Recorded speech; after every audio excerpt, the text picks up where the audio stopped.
Assalamualaikum warahmatullahi wabarakatuh.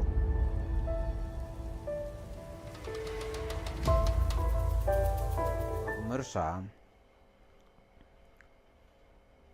ada ungkapan dalam setiap teori perubahan itu apa yang disebut dengan kondisi objektif.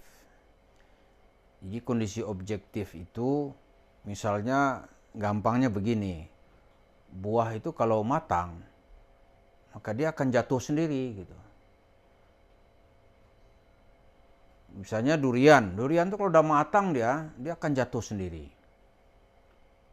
Nah, tugas yang punya kebun durian, kalau durian jatuhan itu dia adalah menunggu-nunggu atau mencari tampungan supaya durian itu jangan jatuh terhempas ke tanah.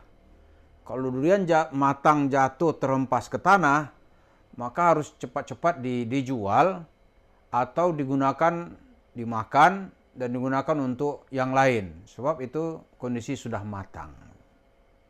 Dalam teori sosial, kondisi objektif itu kapan sebuah, kalau cerita Indonesia merdeka, kapan Indonesia merdeka, kondisi objektifnya adalah ketika bom atom dijatuhkan di Nagasaki dan Hiroshima. Jadi penguasa Jepang lumpuh, sekutu belum sampai ke sini. Maka itulah situasi faktual yang membuat Indonesia harus diproklamirkan supaya merdeka. Nah sekarang ada orang mengatakan begini, apa hubungan teori-teori ini dengan Yusuf Mansur? Keadaan sekarang kan dinilai orang susah gitu. Kalau keadaan susah, kondisinya objektifnya sudah sampai, harga-harga naik, beras mahal, pekerjaan sulit, kemudian BBM yang dipakai oleh jutaan orang setiap hari harganya melambung terus, maka orang akan mengalami kesulitan di mana-mana gitu. Kalau kondisi sulit ini, biasanya orang-orang bawah itu marah, ya kan? Pasti marah. Dalam konten ini kita akan mengatakan kalau kondisi sulit, biasanya masyarakat ingat duitnya ada di mana. Misalnya jemaah kota wisata Cibubur. Kalau kondisi sulit, yang menengah-menengah ke bawah itu biasanya akan bereaksi. Dia akan mencari Yusuf Mansur. Ini pedagang penjual bakso, kemudian ya maaf gitu, tukang beca, tukang ojek yang dirugikan oleh Yusuf Mansur dulu, itu biasanya tanpa diperintah akan menagih uangnya ke Yusuf Mansur. Orang nggak akan takut nanti. Misalnya Pak Soeharto. Soeharto itu, ya untung uangnya sudah dikembalikan oleh Yusuf Mansur, tapi kan banyak Soeharto yang lain gitu. Yang keadaannya susah, untuk berusaha juga susah, kondisi ya dengan kemarau panjang nih, untuk cari airnya di daerah-daerah juga susah, dia akan teringat dulu uangnya di mana ini gitu. Yang janji-janjiin akan dikasih oleh Allah. Maka di sana akan bermuara nanti kepada Yusuf Mansur. Jadi orang-orang di kota wisata itu yang jumlah uangnya hilang itu 55 miliar nggak ada yang kembali, dia akan mencari nanti. Nggak usah ditunggu-tunggu, oh Yusuf Mansur kapan ada di rumah, tunggu. Biasanya kan dia tungguin di mana dia ini gitu. Yusuf Mansur mungkin nanti lihat anaknya di mall gitu kan. Wah ini ada anak Yusuf Mansur nih. Itu pasti akan dipegang orang nanti. Duit kami mana? Minta ke bapakmu gitu. Iya kan? Karena dia telah melakukan kejahatan kemanusiaan. Gitu. Membawa Tuhan untuk melakukan sebuah kejahatan. Oh itu bahaya. Orang nanti juga nggak peduli tuh, lu doa aja lu ke Tuhan gitu. Pokoknya uang kami kembali. Dan itu yang akan terjadi nanti. Dan kondisi sekarang ini, itu orang makin susah hidupnya. Makin banyak orang susah. Harga-harga makin mahal. Kebutuhan pokok bertambah. Penghasilan tidak bertambah. Maka yang ada apa? Kemarahan di mana-mana. Marah di mana-mana itu. Kalau orang marah yang dicari siapa? Kalau dia merasa ada uangnya dulu, diutang siapa, pasti itu akan dia tagih. Di antara yang paling penting untuk dia tagih itulah meminta uangnya kepada Yusuf Mansur. Kalau ibu-ibu nih, kalau sebelum-sebelum kan masih jumlahnya baru puluhan ini. Kalau lama-lama nanti jumlahnya itu keadaan beli susu udah susah, untuk bayar uang sekolah susah, ya nggak peduli dia. Dia akan datang kepada Yusuf Mansur. Dan kita lihat nanti nih, boleh juga dilihat kalau kadang lihat aja jadwal dia kampanye di Jakarta Timur itu. Awasi gitu. Nggak perlu itu kita pakai apa namanya nih, pakai gitu kan, kalau orang kita nih. Datangi minta duitnya. Dan saya ngomong ini bukan karena saya menyuruh. Tapi kalau orang susah disuruh atau nggak disuruh, dia akan maju aja. Pasti dia akan maju. Dan itu sudah mengalami beberapa kali cerita dalam kehidupan masyarakat kita. Episode itu terjadi gitu. Ada yang mengatakan setiap 20 tahun gitu. 45 misalnya. 45 itu 1945 itu masyarakat merasa ini saatnya merdeka. Ya, orang turun kemana-mana walaupun tentara kita nggak ada zaman itu. TNI belum ada, polisi belum ada, tapi orang sanggup mengatakan merdeka gitu kan. Kemudian yang kedua episode itu tadi tahun 1965.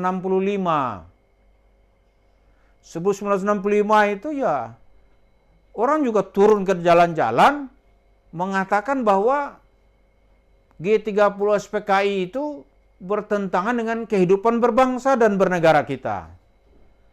Jadi tentara ngajak turun, ya orang turun semua. Kalau nggak ada ajak tentara pun orang turun juga. Nah, itu terlihat di, misalnya nih, ada teman, ya saya berkenalan baik dengan Allahyarham Bapak Yusuf Hashim.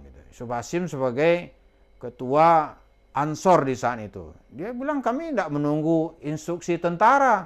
Ansor dia tahu dia tugasnya apa gitu. Kemudian di tahun 1985 kita juga mengalami gejolak sedikit gitu. Karena ekonomi cepat teratasi. Kemudian ditambah lagi tahun 98 sampai tahun 99 kan kondisi sosial kita juga ribut gitu. Yang berakibat jatuhnya kepemimpinan Orde Baru yang dipimpin oleh Jenderal Soeharto. Nah sekarang di tahun 2023-2024 ini, kalau ekonomi kita tidak cepat atau ekonomi kita makin memburuk, ya orang juga marah. Nah ini kemarahan yang di depan mata itu adalah orang akan mencari Yusuf Mansur. Di jemaah-jemaah masjid nanti, tidak ada tuh orang kaya sendiri dari uang sedekah, dari uang cerita tabung tanah, dari cerita bisnis-bisnis batu bara, dari cerita berbagai macam bisnis gitu. Bohong ini. Orang akan turun mencari. Dikoordinir atau tidak dikoordinir. Karena itu sudah merupakan hukum sejarah. Gitu. Karena merupakan teori sejarah begitu. Itu yang disebut oleh para ahli, yang disebut dengan kondisi objektif. Jadi kalau kondisi objektif itu sudah datang, orang yang tidak ikut ya ketinggalan. Orang yang tidak mau menagih ya rugi gitu. Diperintah atau tidak diperintah, orang akan jalan sendiri. Jadi jemaah-jemaah itu akan mengambil jalannya sendiri. Jangan pula dibilang nih, ini provokatornya siapa nih?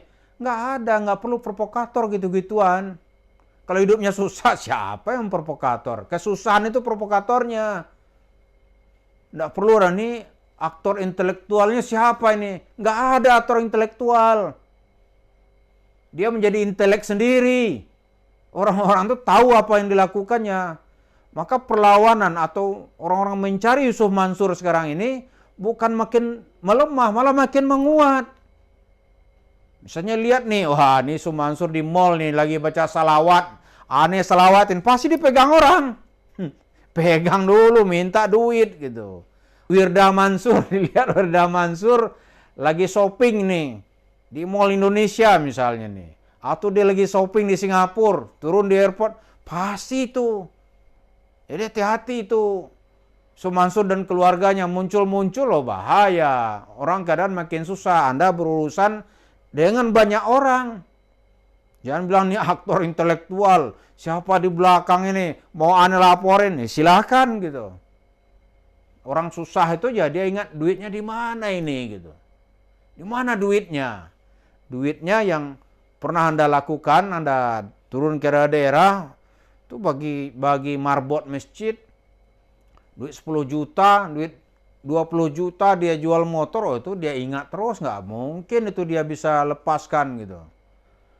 Ada duit misalnya nih tukang ojek, waduh yang Anda janjikan bisa turun 10 kali lipat balasan dari Tuhan, itu kan bohong aja. Atau duit dari tukang becak, tukang bakso, pedagang kecil yang sudah Anda kelabui mengatasnamakan Tuhan gitu. Oh nanti dia nggak peduli cerita-cerita Tuhan itu, dia akan datang gitu. Dia akan membalas meminta mana uang kami gitu.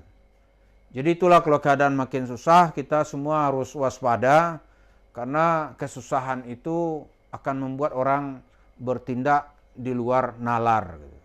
Kesusahan itu membuat orang akan melakukan apa aja yang bisa dia lakukan. Mari kita berlindung kepada Allah supaya kita tidak menjadi sasaran dari orang-orang yang hidupnya makin susah. Dan kepada Yusuf Mansur kita minta ya cepat-cepatlah kembalikan duitnya sebelum mereka mencarimu gitu. Terima kasih. Assalamualaikum warahmatullahi wabarakatuh.